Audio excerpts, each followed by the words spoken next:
നമസ്കാരം. വിശുദ്ധ ബൈബിളിൽ പ്രതിപാദിച്ചിട്ടുള്ള ജന്തുജാലങ്ങളിൽ ഇന്ന് നിങ്ങളെ പരിചയപ്പെടുത്തുന്നത് മത്സ്യം അഥവാ മീനിനെയാണ്. ഞങ്ങൾക്കു തിന്നാൻ ഇറച്ചി ആര് തരും? ഞങ്ങൾ മിസ്രൈമിൽ വെച്ച് വില കൂടാതെ തിന്നിട്ടുള്ള മത്സ്യം, വെള്ളരിക്ക, മത്തങ്ങ, ഉള്ളി, ചുവന്നുള്ളി, ചിറ്റുള്ളി എന്നിവ ഞങ്ങൾ ഓർക്കുന്നു.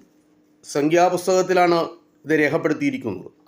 മരുഭൂമിയിലെ പ്രയാണത്തിനിടയിൽ മന്ന തിന്നുമടുത്ത ഇസ്രായേൽ ജനം അവർ അടിമകളായിരുന്ന മിസ്രൈമിൽ വെച്ച് തിന്നിട്ടുള്ള ആഹാര വൈവിധ്യമോർത്ത് പരാതി പറയുന്ന ഭാഗമാണിത്. മിസ്രൈമിൽ സുലഭമായ ആഹാര സാധനമായിരുന്നു മത്സ്യമെന്ന് ഈ ഭാഗം വെളിപ്പെടുത്തുന്നു. മത്സ്യത്തെക്കുറിച്ച് വിശുദ്ധ ബൈബിളിൽ ആദ്യ പരാമർശം പരോക്ഷമായിട്ടുള്ളതാണ്. കടലുകളിലും നദികളിലുമുള്ള വെള്ളത്തിൽ ചിറകും ചിതമ്പലുമുള്ളവ ഒക്കെയും നിങ്ങൾക്കു തിന്നാം. ഏതാഹാരം കഴിക്കരുത്, ഏത് കഴിക്കണമെന്ന് പറയുന്ന ഭാഗത്താണ് ചിറകും ചിതമ്പലുമുള്ള വെള്ളത്തിലുള്ള മത്സ്യങ്ങളെ നിങ്ങൾ കഴിക്കാം എന്ന് പറയുന്നത്. അനവധീനം മത്സ്യങ്ങൾ ഉണ്ടായിരുന്നുവെങ്കിലും ഒരിനത്തിൻ്റെയും പേരെടുത്തു പറയാതെ മത്സ്യം അഥവാ മീൻ എന്ന പൊതുനാമമേ വിശുദ്ധ ബൈബിളിൽ കാണുന്നുള്ളൂ. മത്സ്യമെന്ന പ്രയോഗമാണ് കൂടുതലും. ഇംഗ്ലീഷിൽ എല്ലായിടത്തും ഫിഷ് എന്നും മീൻപിടുത്ത രീതികൾ, മീൻപിടുത്തക്കാർ, മീൻ കച്ചവടം എന്നിവയെല്ലാം വിഷയമായിട്ട് വിശുദ്ധ ബൈബിളിൽ വന്നിട്ടുണ്ട്. പാലസ്തീനിൽ 45 ഇനം മീനുകൾ ഉണ്ടെന്ന് ഇല്ലസ്ട്രേറ്റഡ് ബൈബിൾ ഡിക്ഷണറി പറയുന്നു. കർത്താവിൻ്റെ നിർദ്ദേശപ്രകാരം ഗലീല കടലിൽ വലവീശിയ പത്രോസിന് 153 വലിയ മത്സ്യങ്ങൾ കിട്ടിയിരുന്നു.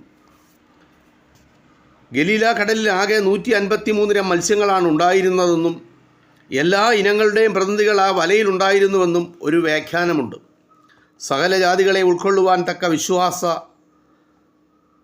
വിശ്വസ്തത, വിശാലത സഭയ്ക്കുണ്ടെന്നും അതിനാലാണ് ആ വല കീറിപ്പോകാതിരുന്നെന്നും അതിൻ്റെ വേദശാസ്ത്ര ഭാഷ്യം. പാലസ്തീനിലെ മത്സ്യബന്ധനത്തിൻ്റെ പ്രധാന ഉറവിടം ഗലീല കടൽ തന്നെയാണ്.